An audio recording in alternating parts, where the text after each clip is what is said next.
Hello everyone! Ayan, so ang lulutuin naman natin ngayon ay chicken afritada. So, nakaraang araw ay isda at gulay, tapos nag-pork naman tayo. So, ngayon naman ay chicken yung ating lulutuin. So, alternate lang po natin yung ating mga ulam na niluluto. So, ayan na nga, at nagpainit lang po tayo nitong ating kawali at naglagay tayo ng cooking oil and then maggisa na po tayo nitong ating bawang at nitong ating sibuyas at hintayin lang natin lumabas yung aromatic or bango nitong ating ginigisang bawang at sibuyas. At pag bumangon na guys, ay pwede na nating ilagay dyan yung ating chicken. Ayan. So, isang buong chicken yan. So, parang lampas 1 kilo yata yan. Tapos, pini-slice ko na din ng ganyan lang ang sukat. Tapos, ayan, i-mix-mix lang po natin iyan at igisa-gisa natin dito sa ating bawang at sibuyas. So, lagyan na rin natin ng pampalasa. Naglagay na tayo ng asin at pamintang durog. Tapos, maglalagay tayo ng mga 1 to 2 tablespoon na soy sauce. So, ayan. Naglalagay po talaga ako ng soy sauce sa chicken afritada. Pero konti lang. So, i-estimate nyo na lang po yung paglagay.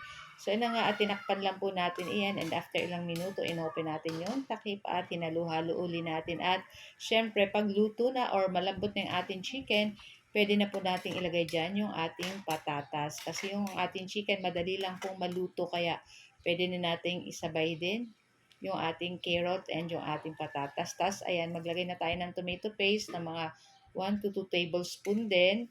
And then, maglagay rin po tayo ng sapat na tubig para lulutuin pa po kasi natin yung patatas at yung ating carrot. So, tatakpan lang natin. At ilang minuto guys, ayan. At kumukulo na. So, nagdagdag pa uli ako ng konting tubig guys para may konting sabaw-sabaw.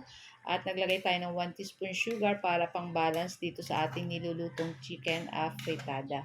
So, this time, ayan, medyo malambot na rin yung ating patatas at yung ating carrot and yung ating chicken, malambot na din. Kaya pwede na rin nating ilagay dyan yung ating isang maliit na pack ng green peas para mas masarap yung ating chicken afritada.